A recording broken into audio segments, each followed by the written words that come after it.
हर हर महादेव। जय भोलेनाथ बाबा। भोलेनाथ की आप पर कृपा बनी रहे। आज हम आपको सुनाएंगे सोमवार के भोलेनाथ के एक भक्त की कथा। कथा बड़ी ही रोचक है और तमाम ग्रहों की शांति होती है, इसलिए कथा को पूरा जरूर सुने। शिव पुराण के अनुसार किसी गांव में एक गरीब ब्राह्मण अपनी पत्नी और अपने पुत्र के साथ रहा करता था। उसके पुत्र का नाम सोमदत्त था। वह गरीब बुढ़ा ब्राह्मण हर दिन नियम से भगवान शिव को जल अर्पित किया करता था, लेकिन उसकी पत्नी यानी कि ब्राह्मणी को यह सब बिल्कुल भी पसंद नहीं था। दरअसल ब्राह्मणी के अब भगवान से विमुख होने का एक ही कारण था।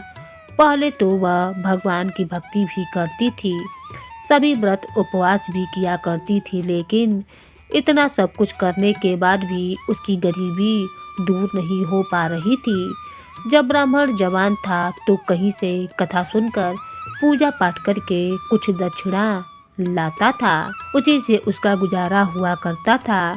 इतना सब होने के बाद भी ब्राह्मणी इस आस में पूजा पाठ करती थी कि कभी ना कभी तो उसकी गरीबी दूर हो जाएगी। किंतु समय बीतने के बाद भी उसकी पूजा का, उसके किए गए उपवास का कोई फल नहीं मिला, तो वह निराश हो गई। उसने भक्ति करनी छोड़ दी थी। अब तो वह ब्राह्मण भी बुढ़ा हो गया था। उसमें इतनी सामर्थ्य न बची थी कि वह गांव-गांव में घूमकर कथा कराए। अब वह बीमार भी रहने लगा। घर में इकलौता वही कमाने वाला था। घर में कमाने वाला कोई और भी नहीं था। ब्राह्मण का बेटा सोमदत्त गुरुकुल में रहकर पढ़ाई किया करता था। अब तो ब्राह्मण के घर में खाने के लाले पड़ने लगे। ब्राह्मणी ने अपने मन में सोचा कि मैंने और मेरे पति ने भगवान की भक्ति में कोई भी कमी ना छोड़ी। यहाँ तक कि नियम से पूजा पाठ की, सभी व्रत किए, उपवास रखे। इतने पर भी भगवान हम पर कभी प्रसन्न नहीं हुए। उन्होंने हमारी कभी गरीबी दूर नहीं की, इसीलिए अब मैं पूजा पाठ ना करूँगी। अब वह ब्राह्मण देवता को भी पूजा पाठ करने से मना करने लगी। कहने लगती थी कि भोलेनाथ और अन्य देवी देवताओं की पूजा करते करते जवानी से बुढ़ापा आ गया, लेकिन भगवान ने हमारी गरीबी तो दूर नहीं की, उल्टा अब तो खाने को भी मोहताज हो गए। अरे मेरी ही मति मारी गई थी जो मैंने रात दिन उपवास व्रत किया, जब तक मैं अपने शरीर को सुखा दिया।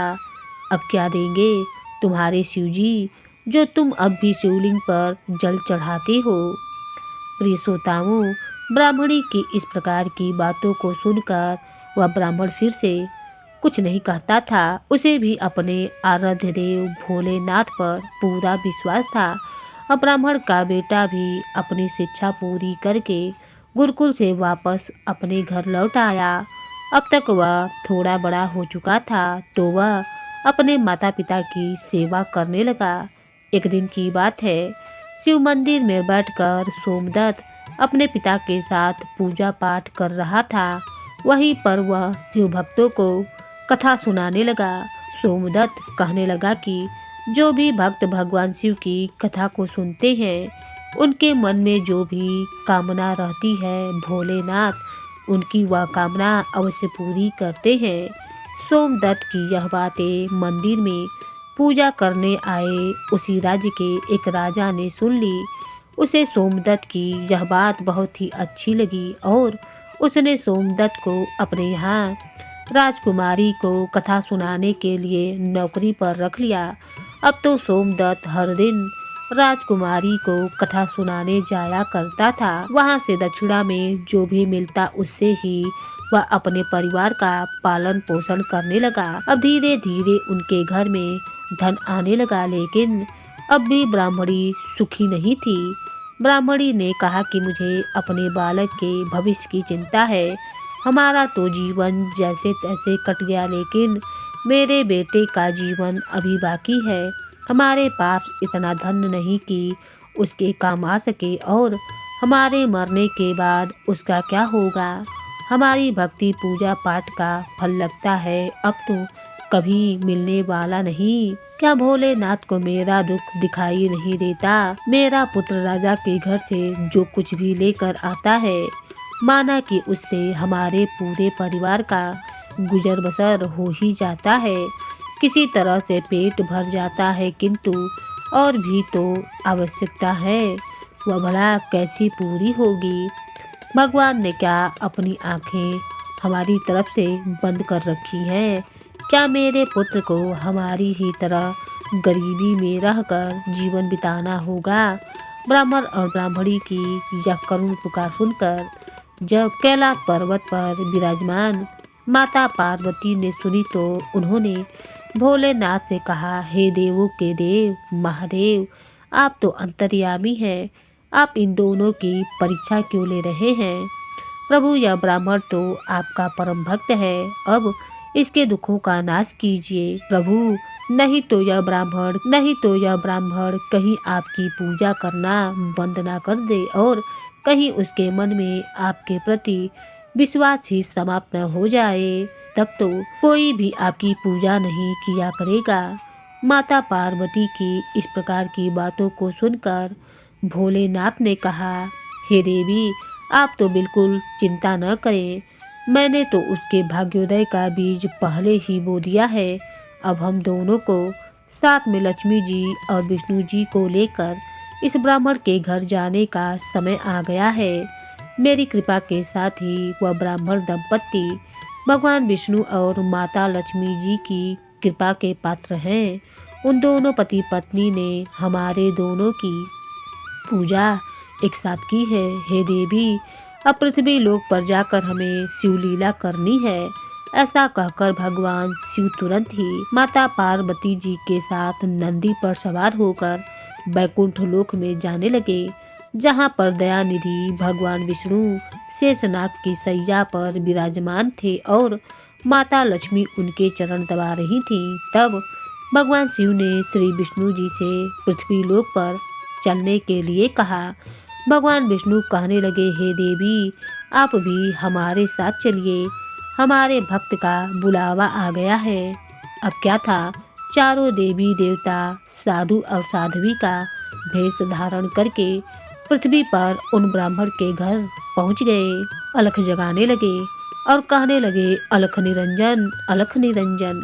घर में से वह बुढ़ा ब्राह्मण निकला और उसने देखा कि उसके द्वार पर साधु साध्वी खड़े हैं, तो उसने उनके सबको प्रणाम किया। तब भगवान शिव और भगवान विष्णु कहने लगे, हे ब्राह्मण देवता, आज रात में हम आपके घर पर विश्राम करना चाहते हैं।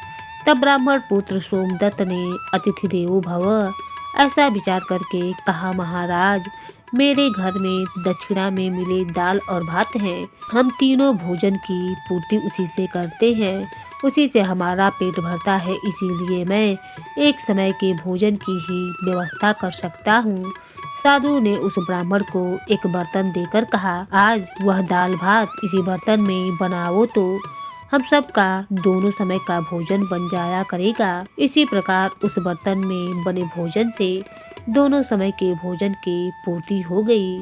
इतना भोजन बना कि दोनों समय का भोजन सबने पेट भर कर खाया। अगले दिन प्रातः काल सोमदत्त जाने लगा तो साधु रूपी भगवान शिव ने पूछा, पुत्र, तुम कहाँ जा रहे हो? सोमदत्त कहने लगा, हे साधु महाराज, मैं राजकुमारी को कथा सुनाने जा रहा हूँ, यह मेरा नित्य का नियम है।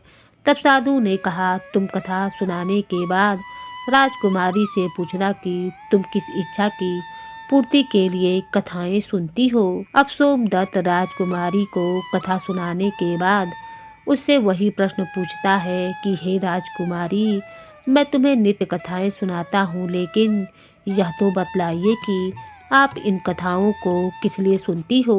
तब राजकुमारी कहने लगी, हे ब्राह्मण पुत्र, मैं इस इच्छा से कथा सुनती हूँ कि मुझे ऐसा वर मिले जिसकी चर्चा सभी के मुंह पर हो, उसके माथे पर चांद और सूरज की रोशनी हो और वह इतना भाग्यवान हो, इतना धनी हो कि उसके कदमों में लक्ष्मी थिरकती हो और ऐसी बारात हो जो आज तक कभी किसी ने ना देखी हो। अब वापस आकर सोमदत्त ने राजकुमारी द्वारा कही हुई सारी बातें उन साधु महात्मा को बतला दी। अब देखिए अगले दिन प्रातःकाल जब सोमदत्त कथा सुनाने के लिए जाने लगा तो उन साधुओं ने कहा, पुत्र आज राजकुमारी से फिर वही प्रश्न करना। वह फिर से तुम्हें कल वाली बातें बताए तो तुम उस समय तुरंत ऐसा कह देना कि जैसा पति तुम्हें चाहिए वैसा तो केवल मैं ही हूँ, और ऐसा कहकर तुरंत वहाँ से चले आना। सोमदत्त कहने लगा, हे साधु महाराज, कहाँ मैं एक गरीब ब्राह्मण जिसका घर उसी की दी हुई दक्षिणा पर चलता है, और कहाँ वह एक राजा की पुत्री, एक राजकुमारी। राजा तो यह जानते ही कि मैंने उसके सम्मुख विवाह का प्रस्ताव रखा है तो मुझे और मेरे परिवार को मृत्युदंड देकर मौत के घाट उतार देगा। इसलिए साधु महाराज मैं तो ऐसा बिल्कुल नहीं करूँगा। साधु ने कहा, ठीक है, हम तुम्हें परिवार सहित अभी श्राप देते हैं। सोमदत्त तो पहले ही उनके चमत्कार से डरा हुआ था। उसने सोचा कि राजा तो मुझे बाद में मृत्युदंड देगा या साधु महाराज तो मुझे अभी अपने श्राप से भस्म कर देंगे। इसीलिए साधुओं को आश्वासन देकर और उनकी बात मानकर कथा सुनाने के लिए वह वहाँ से चला गया। कथा सुनाने के बाद सोमदत्त ने राजकुमारी से कहा, हे राजकुमारी, कल आपने जो बताया था उसके अनुसार जैसा वर तुम्हें चाहिए वैसा वर तो अकेला मैं ही हूँ। ऐसा कहकर वह तुरंत वहाँ से भाग आया। राजकुमारी की पुत्री को सुनकर एकदम आघात पहुँचा। वह हैरान हो गई। फिर उसने दासी के द्वारा अपने पिताजी को बुलवाकर सारी बातें बतलाई। राजा ने सुना तो राजकुमारी को आश्वासन दिया कि उस उदंड ब्राह्मण को उसकी सजा अवश्य मिलेगी। राजा ने तुरंत अपने मंत्रियों से बात विमर्श किया। फिर एक मंत्री ने कहा कि महाराज, उसने अपराध तो फांसी देने जैसा किया है, उसे तो फांसी दिया जाना चाहिए, किंतु वह तो एक ब्राह्मण है, उसे फांसी देने पर आपको ब्रह्महत्या का पाप लगेगा। कुछ ऐसा किया जाए कि वह दंडित भी हो जाए और आपको ब्रह्महत्या का पाप भी ना लगे। तब काफ़ी देर विचार विमर्श करने के बाद तय किया गया कि विवाह का निमंत्रण पत्र कुछ शर्तों के साथ भिजवाया जाए। राजा ने शर्तों वाला निमंत्रण पत्र लिखवाकर अपने सेवक के हाथ सोमदत्त के पिता के पास भिजवा दिया। उधर सोमदत्त ने घर पहुंचकर साधुओं को बतलाया कि हे साधु महाराज, जब मैंने आपकी बतलाई हुई बातें राजकुमारी से कही तब तो वह सुनते ही क्रोधित हो गई। अब जल्दी ही फांसी का संदेश भी पहुंचने वाला होगा। लेकिन कुछ देर के बाद ही राजा का नौकर निमंत्रण पत्र लेकर वहीं पर पहुंच गया। तब साधुओं ने नौकर को सम्मान सहित बिठाकर सोमदत्त को निमंत्रण पत्र पढ़कर सुनाने के लिए कहा। पत्र में इस प्रकार लिखा हुआ था कि हे ब्राह्मण पुत्र, हमें तुम्हारे विवाह का प्रस्ताव मंजूर है, किंतु कुछ हमारी भी शर्तें हैं।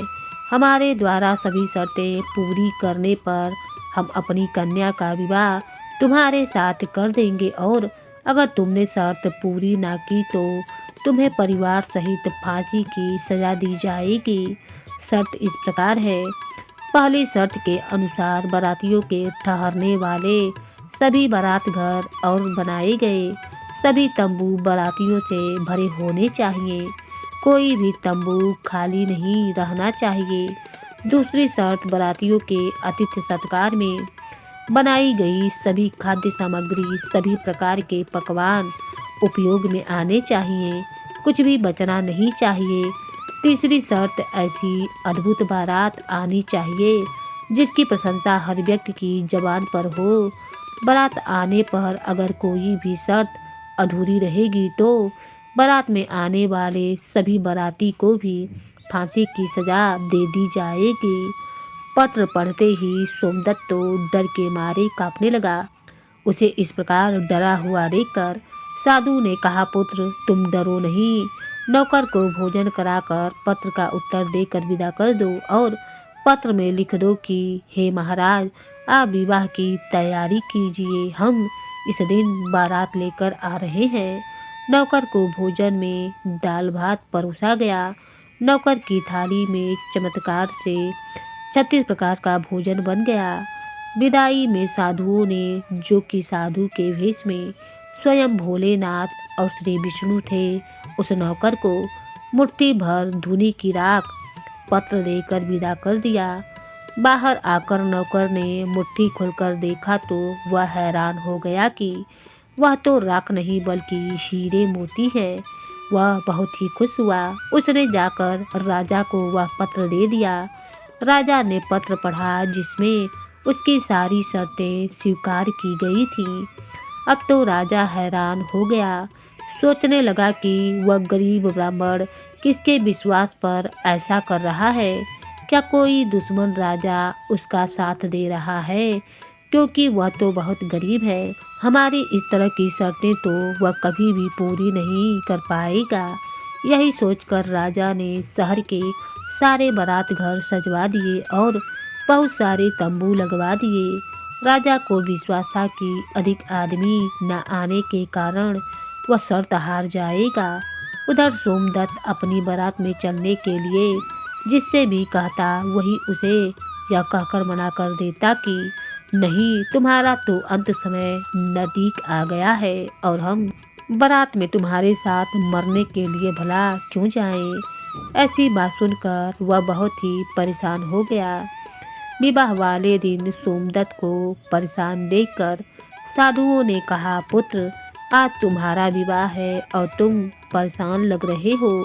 तैयार होकर चलो हमारे साथ। तुम किसी भी बात की चिंता मत करो, हम तुम्हारे साथ हैं। सोमदत्त ने अब तो भाग्य में जो लिख दिया गया है वह होकर ही रहेगा।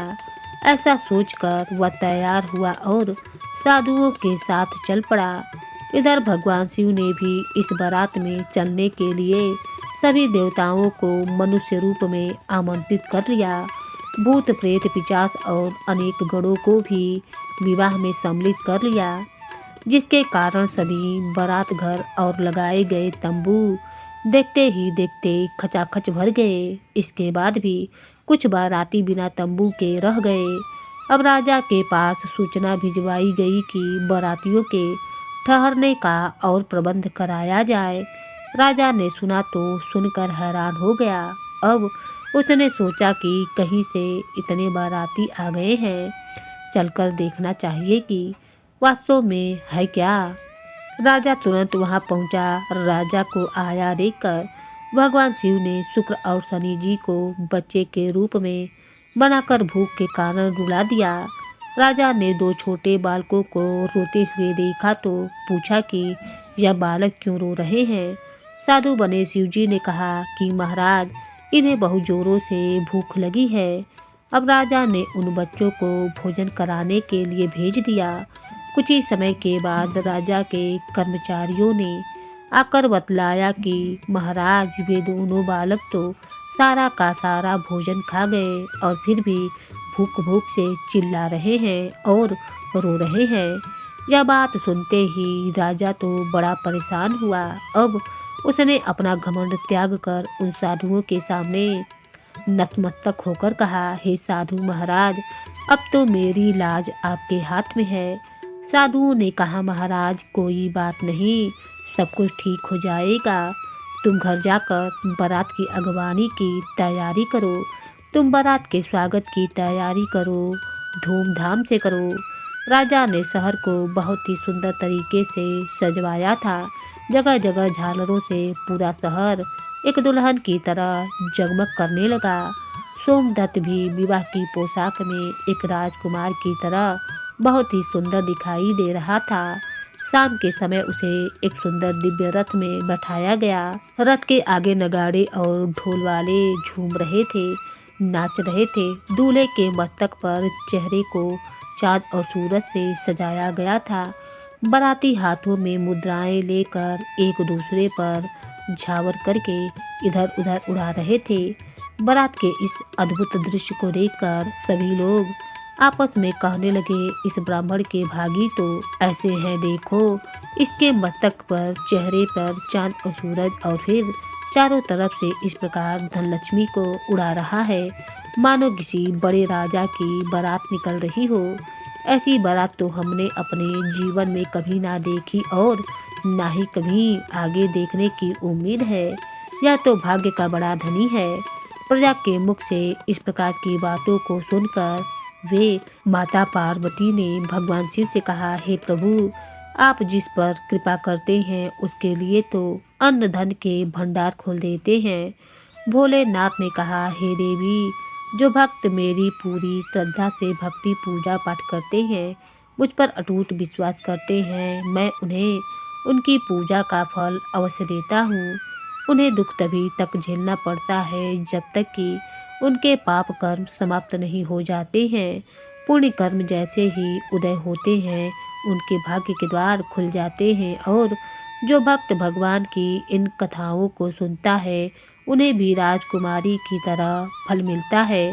राजकुमारी ने प्रतिदिन भगवान की कथा सुनी। उसके मन में जो भी कामना थी, उसे वह कामना पूर्ण रूप से मिल गई। उसकी वह हर इच्छा पूर्ण हो गई। यह तो भोलेनाथ, माता पार्वती और भगवान विष्णु तथा माता लक्ष्मी जी ही की महिमा थी, जिसके कारण वह ब्राह्मण धनी हो गया। उसका घर महल की तरह सुंदर हो गया। उसके घर में अब किसी भी बात की कोई कमी न थी। अब ब्राह्मणी ने भी फिर से भगवान की पूजा अर्चना शुरू कर दी और खूब दान दक्षिणा देना शुरू कर दिया। अब तो वह भी हर दिन प्रेम से भगवान की कथाओं को सुनती और दूसरों को सुनाया करती थी। प्रेम से बोलिए श्री लक्ष्मी नारायण भगवान की जय, भोले शंकर भगवान की जय, माता पार्वती की जय।